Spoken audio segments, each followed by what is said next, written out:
when they're going to plant their rhizomes, whenever people have anything to plant that doesn't have green growth on the top, the question always is, what is the orientation that I plant this in?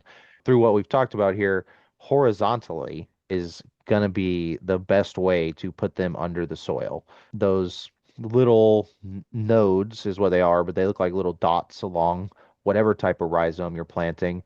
That's going to grow roots and shoots. And so if you place it horizontally in the soil, you're going to have more nodes across the top for shoots and more nodes on the bottom to do roots. Ladies and gentlemen, grab your gloves and get your compost ready. Stepping into the ring is the perennial powerhouse, the sultan of soil, the beast of the beds, where permaculture reigns, food grows wild, community roots run deep, and yes, the garden punts hit hard. Freedom starts in the soil. This is the Guerilla Gardening Show. Welcome back to the Guerilla Gardening Show. I'm Mike with Mike's in the Garden. Here, as always, with Sam from Central Florida Abundance. What's going on, Sam? What's going on, Mike? What's going on, y'all? Enjoying this rainy afternoon. I finally got a Yes. good rain today. I don't know if you got any through your area, but it was a pretty big storm. A I lot of don't know that we water. got a big storm, but I just look at my rain barrels, and if they're full, I'm like, it rained. So, Yeah, and I mean, this time of year, it's been so dry. And I mean, a lot of the plants are struggling, but there are ways to keep those plants alive, maybe even storing them in between these off seasons if you don't want to irrigate. Some of the plants we grow require a lot of water, and we're going to talk about some of those today.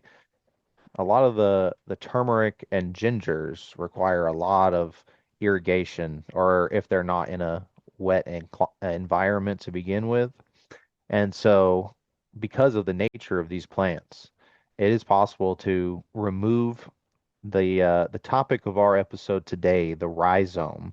You can take those rhizomes out of the ground, and they will stay viable for several months, and then use that to grow new plants afterwards. But yeah, today we're really going to dive into just rhizomes. What is that? Um, I guess, what do you got here? The Wikipedia? Is the there? never lied to you Wikipedia. This is we should have had the University of Florida, but yeah, a modified subterranean plant stem that sends out roots and shoots from its nodes. Uh, yeah, horizontal buds. That's a big key. The horizontal growth. A lot of, plants that we think that have underground storage uh, devices like tubers or corms. You can think about like potatoes, bananas. Those are different.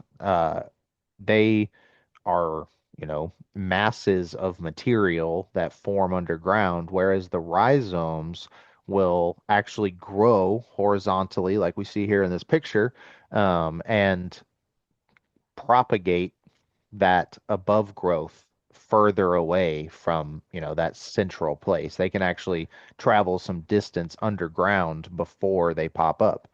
And so that's why, when we have plants like the gingers or canna lily, uh, or bamboo, the most running plants we can think of, they can pop up feet away from where that original plant is because they've just traveled under the soil and you didn't get to see it.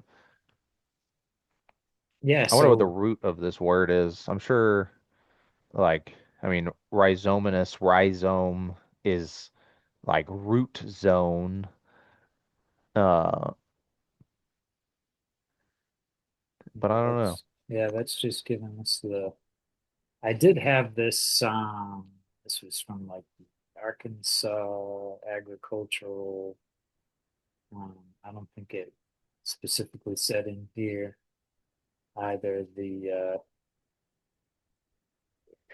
origin or etymology, I guess, of the word, but nonetheless, I do have a couple videos to share. Yeah, what are your taken favorite rhizomatous plants? taken moments ago. Well, I would say ginger. I have not been that successful growing turmeric, and you'll also see how successful I've been with my ginger here. What kind of ginger you're growing? Because I mean, there are many types, and they all have those same rhizomes. And that's probably a rhizome that most people are familiar with. They've seen a ginger root before, even if they're just shopping at Publix every day. And that is the storage mechanism for that plant. It stores its energy in there so that it can, go dormant, but then shoot all of that growth back up. And a lot Yeah, of times these tuber or these rhizomes are going to have medicinal properties or, be at least used culinarily because those things that are stored in them are, good for us as well. yeah, these were probably store-bought gingers for propagation to give us what we're harvesting here. That's a Um, great way to do it. Really cheap, easy way to get some fresh ginger in your garden. so the first part of this video was moments ago, and you'll see that the passion flower um, is giving it little room for sun, but this was a little squishy, but there are some live spots on here. As you can see, like you said, it's still Oh yeah. viable. You just Um, pulled this out of the ground just now. You just well, reached in there. that's it. That's it. That's how we do it here. But yeah, it looks like the left side's a little squishy, so this might be something that, we kind of cut in half here and um, either Yeah. utilize or propagate. But um, and then the next part of this video, this was last September, Oh, okay. kind of give you a different view. As you can see, there's no passion flowers there now, so this was catching full sun. They were pretty full here, And and now I'm assuming that after this video was taken, that top growth died back, and then what you have now is new growth from this year. yeah, I believe when that's when you harvest it. When the green dies, it turns brown, it's ready to be harvested. I did not do that. I kind of forgot about it. And so uh That's fine too, especially early on. That can almost be better because then those rhizomes will have chance to spread. We always leave a little bit when we harvest so that plant can regrow, but if we don't harvest, there's going to be, double the growth that there would be. Uh, and you will end up, so like the one you showed us in that last clip, that tuber probably had been in the ground, a little bit longer than would be ideal for using to eat. Half of it, like you said, was probably still good, and you can always cut off the softer bits. Um, but leaving those pieces in the ground to decay and decompose on their own, that feeds the plant too. So, a lot of times in the first year or two, I tell people not to harvest. But then, yes, when that plant goes dormant, which a lot of these rhizomatous plants that have these storage, these thick rhizomes down there, they will go dormant through different periods of the year and stop photosynthesizing, stop growing, whether it's the cold or the dry spells. They're just going to take a break and leave that energy down there until conditions improve. And that's why they make such good storage crops or even, propagation material. It's because you can just mimic that dormancy period, keep them in a cool, dark place, really dry, and they'll just sit. But if you, I guess if they get a little bit of moisture, you got to be careful about that because they can just sprout in the dark. yeah, well, I guess I'll just bring up my next video here on Yeah. how I was able to propagate I don't Um, know. That thought was just in my head of some rhizomes in a bag just sprouting and growing all on their own. Uh, and a well, lot of the storage plants will do that, but yeah, when you first start gardening, you go to YouTube like most people are here now, trying to learn and educate themselves. And I don't have the shirt on right now, but gardening is effing around and finding out. So here I loitering take around and finding yeah, out. yeah. So yeah, if anyone's watching, we are located in Central Florida. Most of what we discuss happens here in this region. If you haven't Um, figured that out yet, go back and watch some of the previous Yeah, episodes. Huh? yeah. When it starts by introducing Sam from Central Florida Abundance, That should be um, a good clue. yeah, yeah, kind of get it should give it away. But so, here I am. This video is probably 3 years old, and how to propagate ginger. You go and you buy a big piece of ginger from the store. You cut it up into a bunch of small pieces, and in this video, I'm not sure how easy it is to see, but this is See the you sprouts and the roots. yeah, you put it in a container with a little bit of water and moisture, and after a couple weeks, you'll start getting these little nodes here, and you can, as you see up here, we've got some green growth.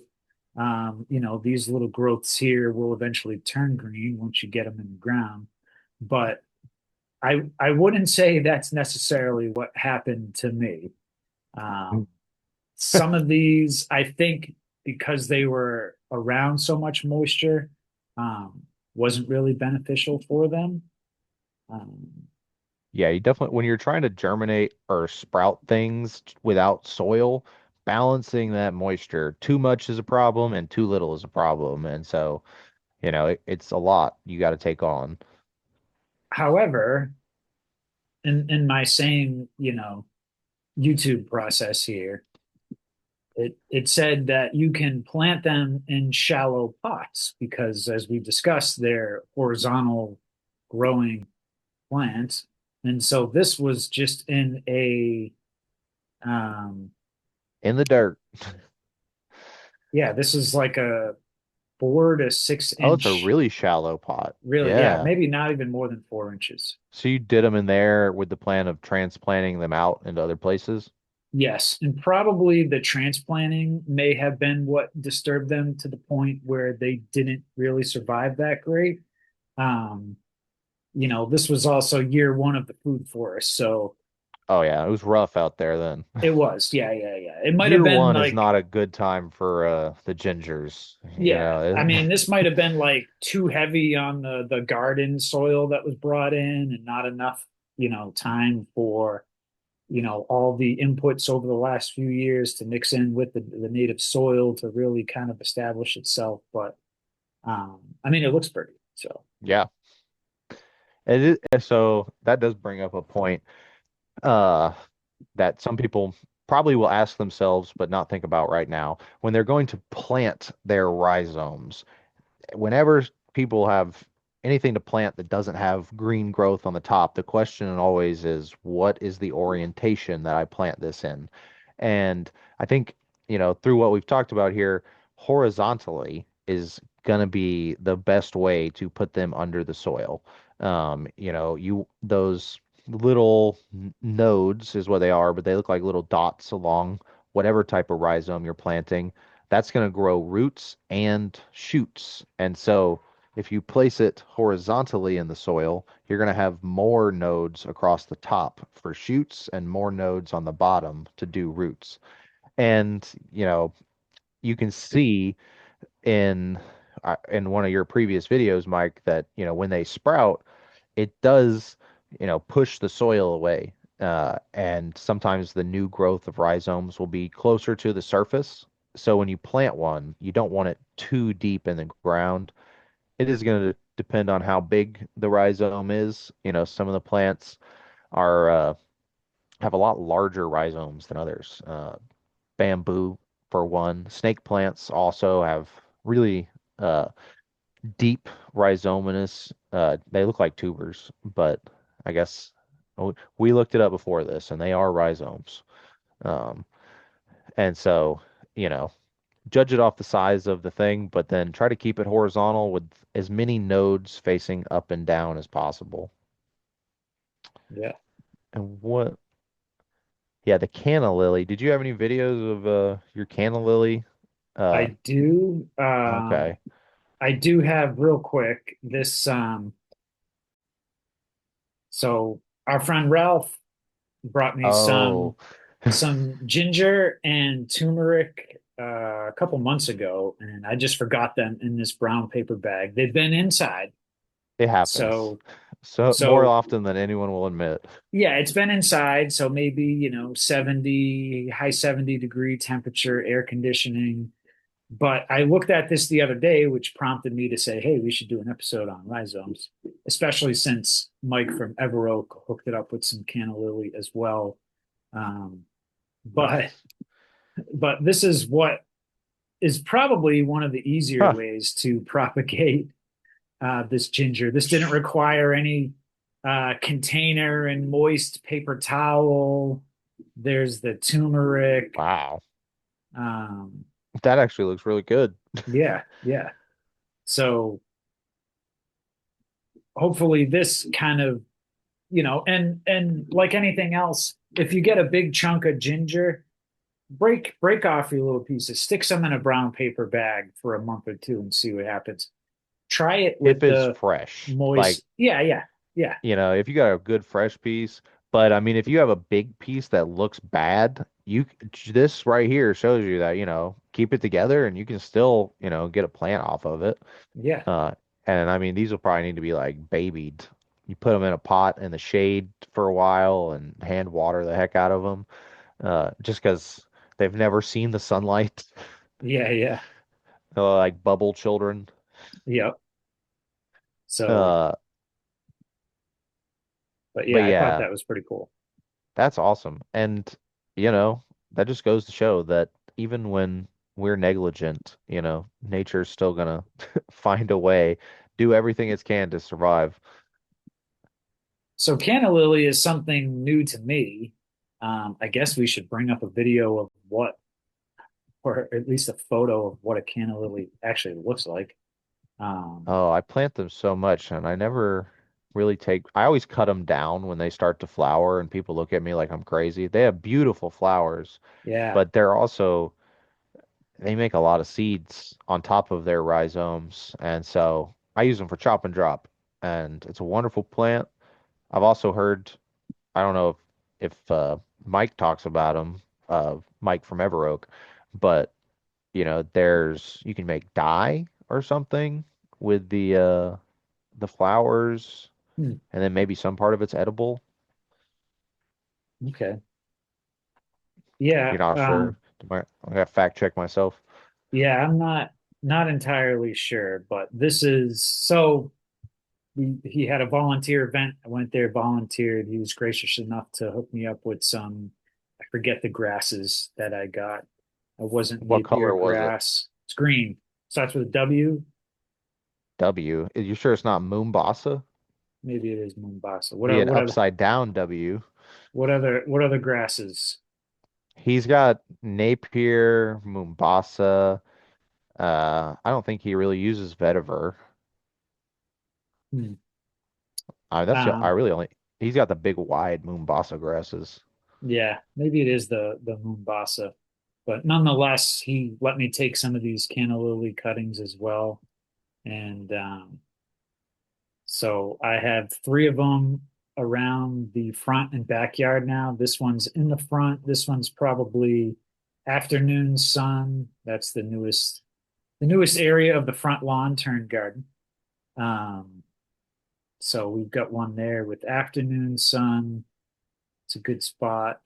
This one here is full sun, and it's already They got some do growth like popping water. up. They like a lot of water. Yeah, they're But you got getting a good watered. mulch bed. Yep, Yeah. getting watered pretty much every day now. This was moments ago as well. This one is over by the compost, which is now getting smothered out by our volunteer squashes here. So that one's getting a lot of shade, but um, pretty much water every day. Um, But yeah, I was excited to not only be introduced to a new plant, but also, now have some new plants in the garden because, like you said, a beautiful flower. I guess I should bring up this. Yeah, and I'm looking into it right now. They are in fact edible. The flowers? The and I'm still diving a little bit into this, but the whole plant seems to be. The roots are edible too. Um, and there's different species of canna lily.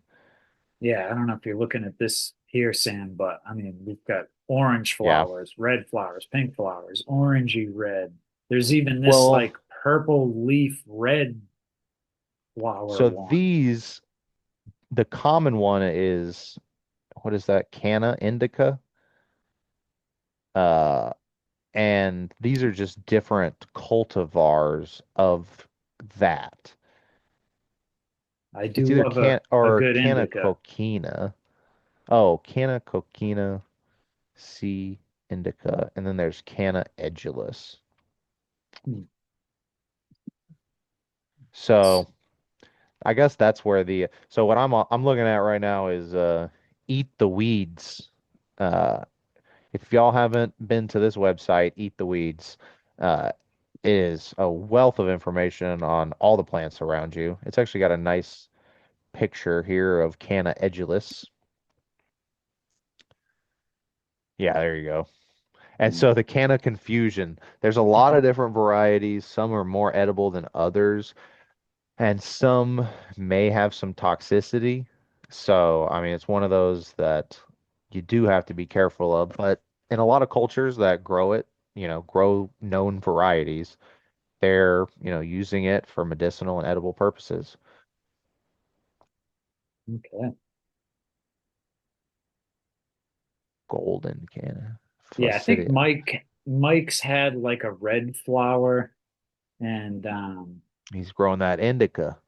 yeah, and they were really pretty. It was funny because he goes, "Yeah, we're gonna cut these down and propagate them," and I'm like, "That looks so beautiful. Like, why would you do that?" And That's the hardest thing for people to but he overcome. said he It's had like they planted see their them. plants. Yeah, he said he planted them a year and a half ago, strictly for biomass. So he's Yep. like, they got to go, and they were right around his house, and that's where he had some of these other grasses too. And so, um, We did okay, canna lilies out in Pablo's food forest. I think every time I've done a banana circle, I've planted canna lilies in there. Anywhere that's gonna be naturally damp, that is a chop and drop site, I usually do incorporate canna lilies because they're not too aggressive. Most rhizomatous plants like this that have these thick storage rhizomes, they don't spread incredibly rapidly. It's easy to keep them maintained. And when the rhizomes are useful, it's easy enough to just harvest the ones that are running into the wrong place. Now, all that falls apart with bamboo. Don't plant running bamboo near anything you care about.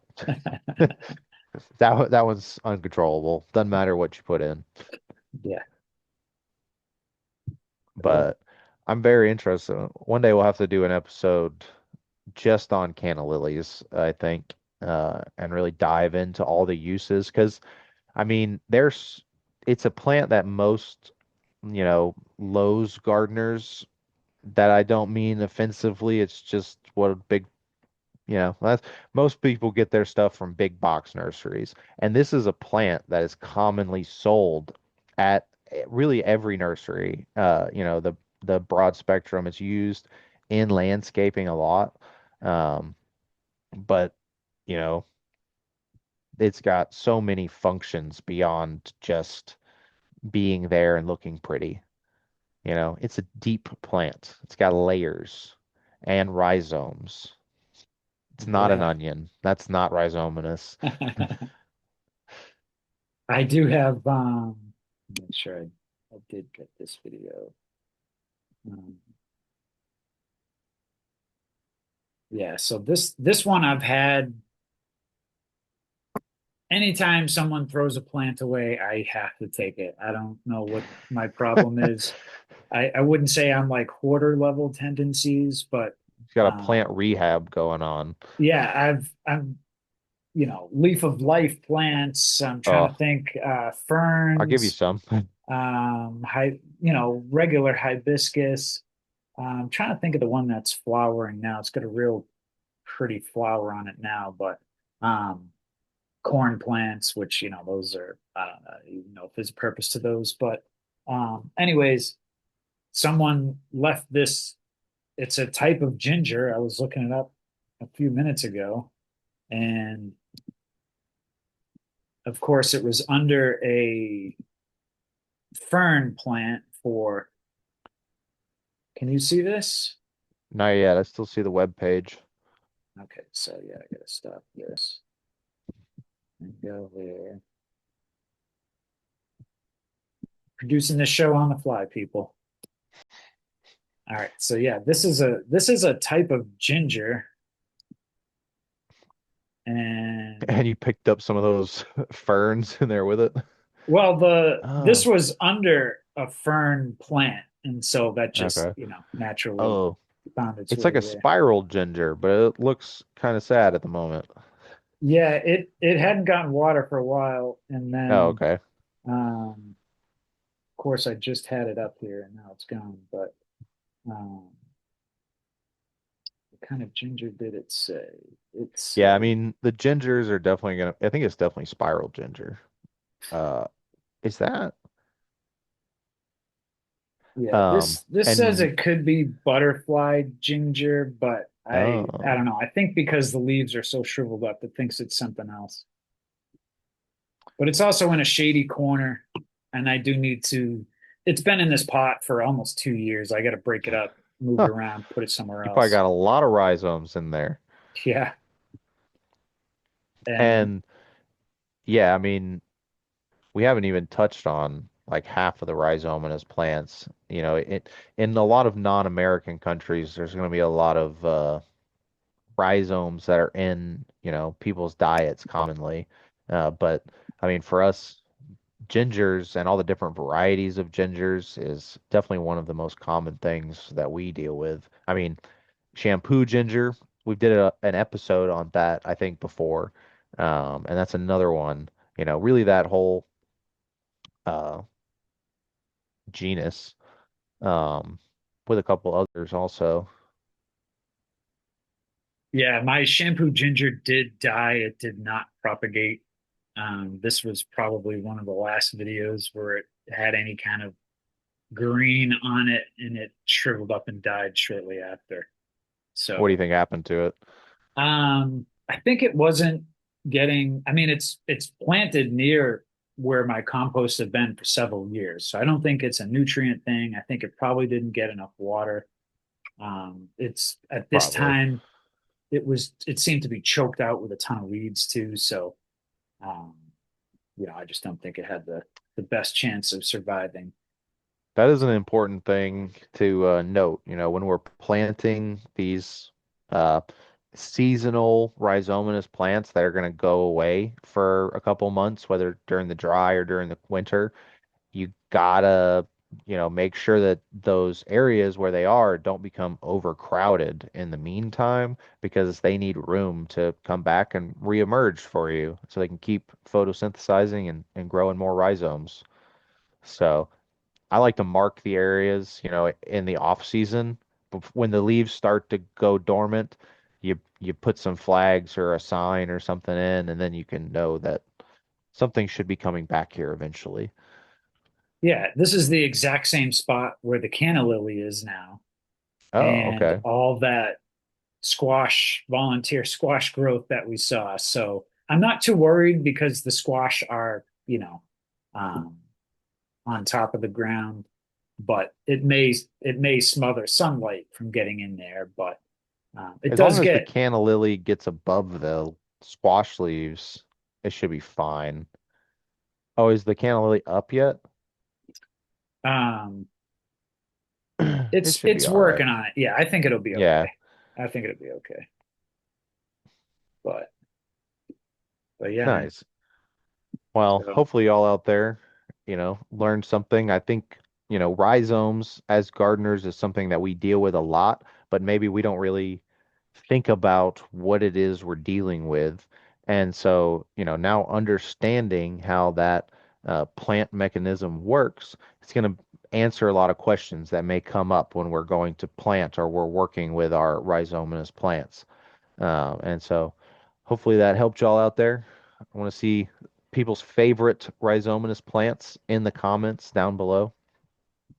Yeah, and also one of those things that you can easily go to the store and get yourself a turmeric root, a ginger root, and for a few dollars have some fun trying to propagate. So Should people be buying a pound of ginger, breaking it up into tiny pieces, and then planting it all around their neighborhood? I mean, we wouldn't be the Guerrilla Gardening Show if we didn't, suggest doing that. So It's a cost efficient way, y'all. Just find the right environment for it. Go back and harvest. Sam, All right. another great episode. Why don't you tell everybody where they can find you and your services? Absolutely. If you all have some plant questions, you need a consultation, some installation service, or maintenance services, you can reach out to Central Florida Abundance on Instagram or YouTube, or you can shoot me an email. I'll have that link in the description, and I'll see y'all next time. And you can check me out, Mike's in the Garden, anywhere you get your social media, and get yourself a shirt like this one. I poop breakfast. Who doesn't want a shirt that says "I poop breakfast" with a chicken on it? So Rocking the long sleeve Gorilla Gardener in the middle of